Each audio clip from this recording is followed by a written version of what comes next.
everyone and welcome to my channel. So today I'm going to go through some of my recent pickups. I won't be going through just standard games, I'll only be going through accessories and limited editions that I collected. So I hope you like the video. If you do, make sure you give it a like and let's get started. Now I have a good gaming PC. I don't play it as often as I probably should because personally I find it much more comfortable playing video games on my couch than sitting at my computer desk. But that said, I did purchase the Xbox Starfield controller recently, and this one was to play with Xbox games that I play on PC. I'm hoping that Starfield runs well on PC when it comes out, not just on Xbox, so we'll see, because if it does run well on PC, that's where I will be playing it. If it doesn't, then I might have to wait a little bit until it's patched or fixed. But this controller is really nice. It has the Xbox logo, it's quite intricate, and the box it came in also has a really nice design, so feels good, and I'm looking forward to using this one a bit more. Moving on to Trails into Reverie. So this is from the Legend of Heroes franchise.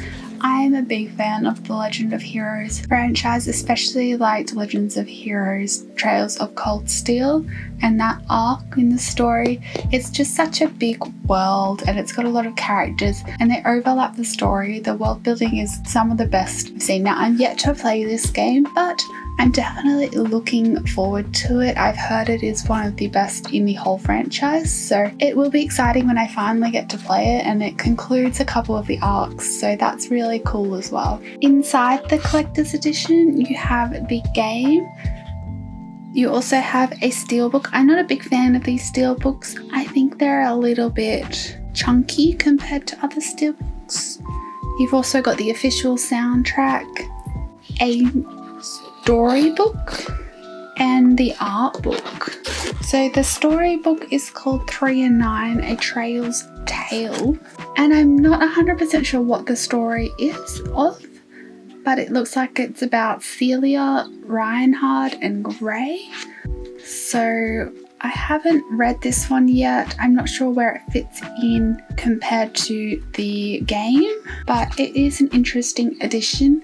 You don't normally get a novel within limited edition, so I really like when this does get included. And we've got the art book at the end.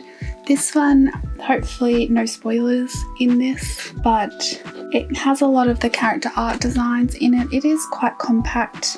You've also got the acrylic stand here. Again, I don't really have much shelving space at the moment for an acrylic stand, so I might just keep this in the box for now until I can figure out where to display it.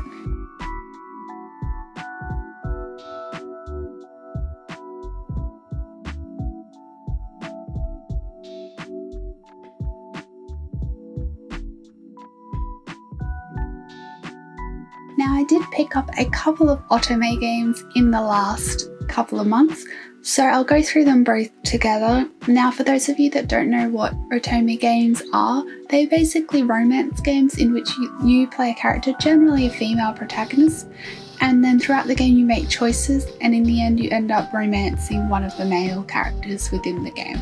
So starting with Charade Maniacs.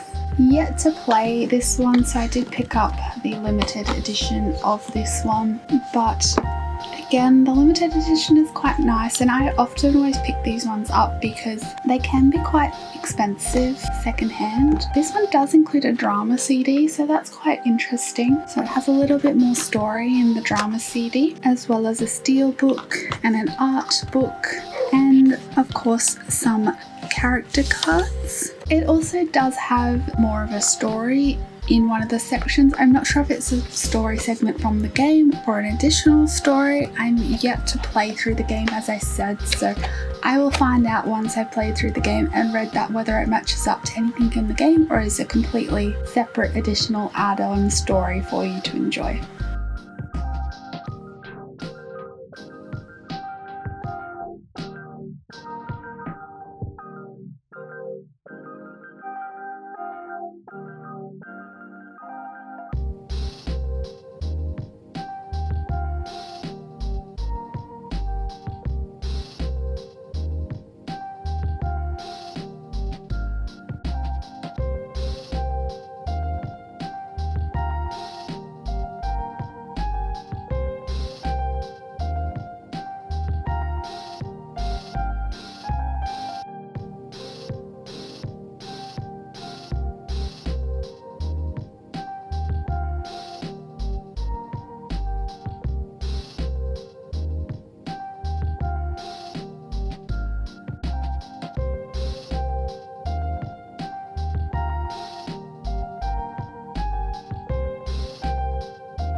note that I also got Jeanne. So this is the bronze edition, so it's just the standard limited edition. They had another edition with a t-shirt and another one with a bag. This has a really nice large A4 art book, which does have spoilers of the characters in there, but they're all really stunning to look at. It's got a cloth, you have the game itself, and you've got some pins in here as well. Now I have been playing through Jeanne and I really like it because it's not just an Otome story novel game, it also does have some rhythm elements within the game, which is really fun, and as somebody who also likes rhythm games, this is like my perfect combination.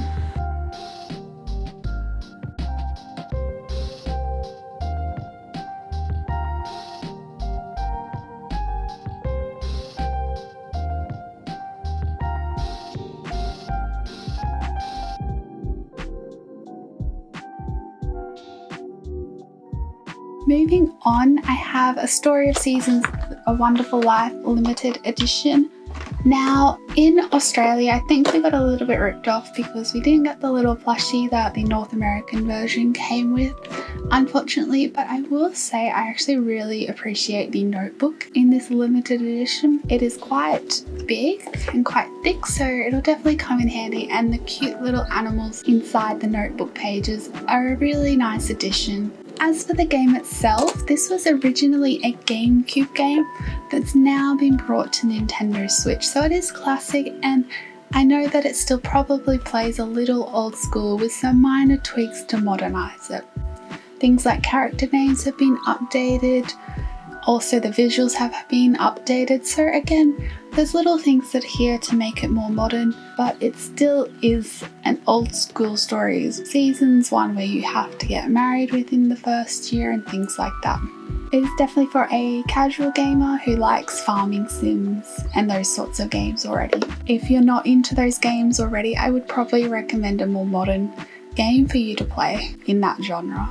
Now, something special that I did pick up this last month was the Final Fantasy 16 controller and PlayStation 5 cover plates from Japan. So here's the controller.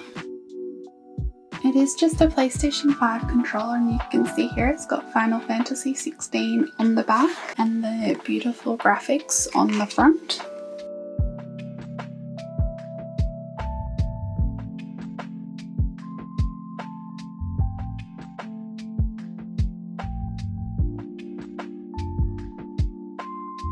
So it's a black controller and the cover plates are black as well. They look really sleek on the PlayStation 5. I particularly love the Phoenix and Ifrit symbols on them. It's just very elegant, very minimalistic, not too loud.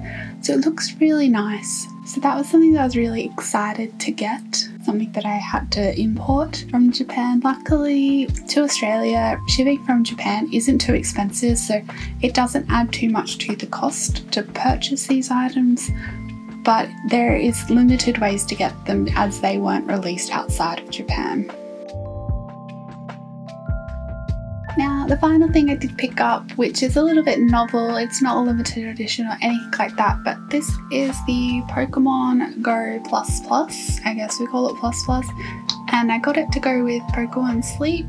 You can see here it turns on, and that indicates that you're going to go to sleep essentially and have a nap, and then it will record your sleeping from there, and then it'll go into the app. You can also use it with Pokemon Go, so it'll count your steps and it'll catch Pokemon for you without you having to even go into the app. So that's just something novel that I got. I'm going to try it out and see how it goes. I might get sick of it after a while. I might continue using it. Definitely do find Pikachu's Lullaby really cute. So there you have it. Those are some of my pickups within the last month or so. What games have you been playing out of those? Write them down in the comments below. I'd love to know what games you've been playing the last month or so. And what do you think of these pickups? Thank you for watching the video, and I'll see you in the next one. Bye bye.